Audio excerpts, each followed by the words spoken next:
अस्सलाम वालेकुम। मेरा नाम सनाउल्लाह खान है और आप देख रहे हैं मेरा YouTube channel S Khan academy. हमने कोर्स स्टार्ट किया हुआ है MTH 632। आज उसका मॉड्यूल नंबर 6 करेंगे, ठीक है।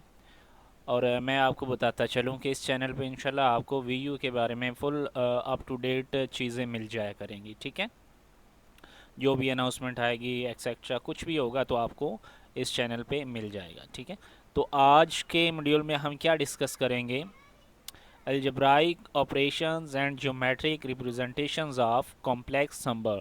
आज हम देखेंगे कॉम्प्लेक्स नंबर्स को हम ज्योमेट्रिकली कैसे रिप्रेजेंट कर सकते हैं और अलजेब्राइक ऑपरेशन कैसे हम उस पर अप्लाई कर सकते हैं, ठीक है। A complex number z is equal to xy is equal to x plus iota y can be associative with directed line segment. यानी कि जो z हमारे पास नंबर है कॉम्प्लेक्स नंबर, उसको हम एसोसिएट कर सकते हैं कैसे? With direct line. ये हमारे पास ओरिजिन है, ठीक है। और जो हमारे पास z है ये एक हमारे पास कॉम्प्लेक्स नंबर है, मतलब इसको हम डायरेक्ट लाइन के ज़रिए शो कर सकते हैं। और अ वेक्टर, या फिर इसको हम वेक्टर के ज़रिए शो कर सकते हैं। From origin to the point, यानी कि इस ओरिजिन से इस पॉइंट तक हम इसको या तो वेक्टर से कर सकते हैं या फिर डायरेक्ट लाइन सेगमेंट से कर सकते हैं। अब जैसे कि हमने पीछे पढ़ा था कि अगर हमारे पास दो कॉम्प्लेक्स नंबर हों तो उनको हम ऐड कैसे कर सकते हैं, यानी कि Z1 प्लस Z2। एक तो हमने ऑर्डर पेयर में पढ़ा था कि उसको कैसे हम ऐड कर सकते हैं, दूसरा हमने पढ़ा था कि अगर वो एडिशन फॉर्म में हो तो उनको हम कैसे ऐड कर सकते हैं, ठीक है। ये तो हम मैनुअली इसको ऐड कर सकते हैं ना। अब हम देखते हैं कि हम ज्योमेट्रिकली कैसे हम टू कॉम्प्लेक्स नंबर्स को प्लस या माइनस कर सकते हैं। फॉर एग्जांपल आपके पास यहाँ पे एक कॉम्प्लेक्स नंबर है, ये वाला, इसको हम कहते हैं Z1, ठीक है। Z1 में अब x1 y1, अब x1 यहाँ पे क्या है, ये 2 है हमारे पास, ठीक है। और y1 हमारे पास क्या है, वो 5 है, ठीक है। सिमिलरली अगर हम बात करें Z2 की, ये हमारे पास Z2 पॉइंट है, यहाँ पे जो x एक्सिस है हमारे पास वो 4 है, और जो हमारे पास y2 है वो कितना है हमारे पास, यहाँ पे 1 है, ठीक है। अगर हम इनको ऐड करना चाहें, यानी कि x1 जो होगा वो x2 में ऐड होगा।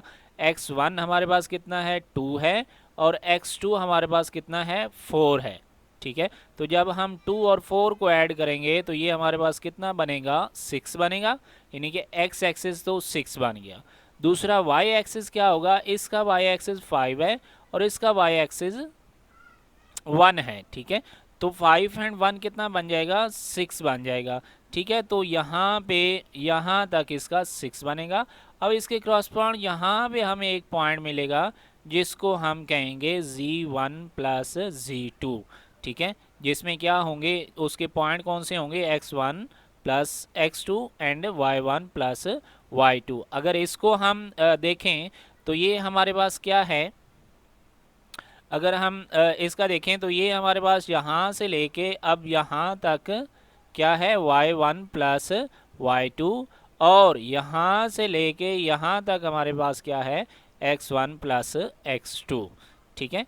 तो इस तरह हम ज्योमेट्रिकली टू नंबर्स को, टू कॉम्प्लेक्स नंबर्स को ऐड कर सकते हैं।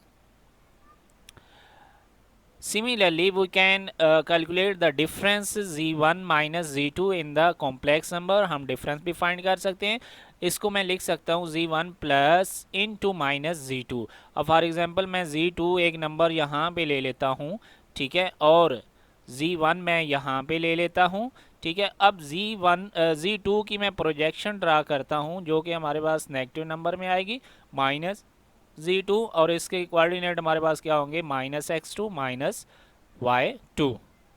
जब हम इनको ऐड करेंगे, यानी कि Z1 और माइनस Z2 को, तो हमारे पास आंसर आएगा बिल्कुल सेम उसी तरह, यानी कि इसका जो x होगा उसको इसके माइनस x में ऐड करना होगा, इसका जो y होगा Z1 का उसको इसके माइनस y2 में ऐड करना होगा।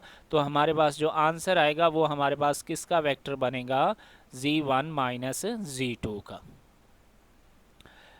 Multiplications of a two complex number is neither dot product nor vector product. यानी कि मल्टीप्लिकेशन जो कम्प्लेक्स नंबर की है वो ना तो डॉट प्रोडक्ट है और ना ही हमारे पास क्रॉस प्रोडक्ट है, ठीक है। The vector interpretations helps us finding modulus or absolute value of a complex number। मतलब वेक्टर में जो जैसे अभी हमने सीखा है कि हम कैसे शो करते हैं, तो इससे हम उसका मॉडुलस फाइंड कर सकते हैं या फिर एब्सोल्यूट वैल्यू फाइंड करनी हो तो हम उस तरह फाइंड कर सकते हैं।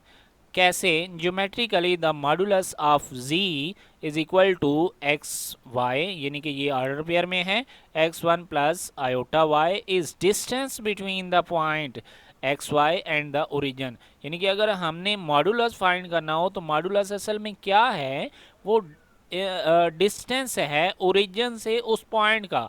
यानी कि फॉर एग्जांपल जी का हमने मॉडुलस फाइंड करना है तो ये क्या होगा, इस पॉइंट से लेके इस पॉइंट तक का क्या होगा, डिस्टेंस होगा, यानी कि लेंथ होगी। तो हमें क्या लगाना पड़ेगा, डिस्टेंस फार्मूला लगाना पड़ेगा कि हमारे पास एक इसको अगर फॉर एग्जांपल कह लेते हैं x1 y1 और इसको हम कह लेते हैं x2 y2, तो हमारे पास डिस्टेंस फार्मूला क्या लगेगा, यानी कि इन दो पॉइंट पे क्या लगेगा, x1 minus x2 whole square plus y1 minus y2 whole square और स्क्वायर रूट, ठीक है। अब यहाँ पे हमारे पास x1 x है और x2 हमारे पास क्या है, 0 है, ये वाला, ठीक है। और सिमिलरली y2 हमारे पास क्या है, 0 है। तो इसको जब हम सॉल्व करेंगे तो ये हमारे पास क्या आ जाएगा, x square plus y square square root, और ये किसके इक्वल है, ये जी मॉड के इक्वल है, ठीक है। The modulus or absolute value of a complex number z is equal to this and x plus iota y square pair में भी साथ साथ शो कर रहे हैं, मैं बार बार बता रहा हूँ, ठीक है। Is defined and denoted as, यानी कि उसके मॉडुलस को हम इस तरह शो कर सकते हैं।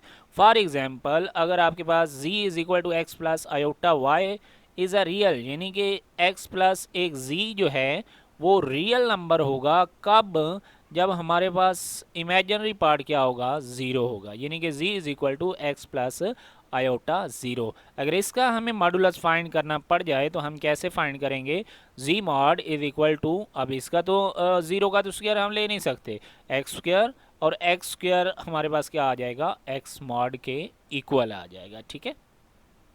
सिमिलरली अगर हमारे पास एक कॉम्प्लेक्स नंबर है जिसमें रियल पार्ट भी है और इमेजिनरी पार्ट भी है, तो उसका हम मॉडुलस कैसे फाइंड कर सकते हैं, एक्स स्क्वायर, एक्स की जगह पे 2 है, 2 स्क्वायर प्लस 3 स्क्वायर, तो 2 स्क्वायर 4 प्लस 3 स्क्वायर 9, तो ये हमारे पास कितना आ जाएगा, 13 आ जाएगा। Comparison of two complex number, हम कंपैरिजन कैसे कर सकते हैं, जैसे हम रियल नंबर में फॉर एग्जांपल ये हमारे पास 3 है और ये हमारे पास क्या है, 4 है, तो हम रियल नंबर में तो कह सकते हैं कि 4 जो है वो ग्रेटर है 3 से, लेकिन कम्प्लेक्स नंबर में है हम इस तरह कुछ भी नहीं कह सकते कि मतलब z2 जो है वो ग्रेटर है z2 से, z2 से z1 जो है वो ग्रेटर है z2 से, नहीं, ऐसा हम नहीं कह सकते।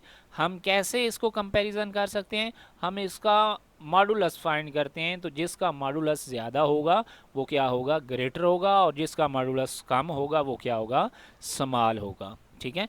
तो यहाँ तक हमने डिस्कस किया है geometry of algebraic operations and modulus of a complex number. I hope आपको इसकी समझ आ गई होगी। अगर कोई क्वेश्चन है तो आप मुझसे डिस्कस कर सकते हैं। Thanks so much for watching. अल्लाह हाफिज़।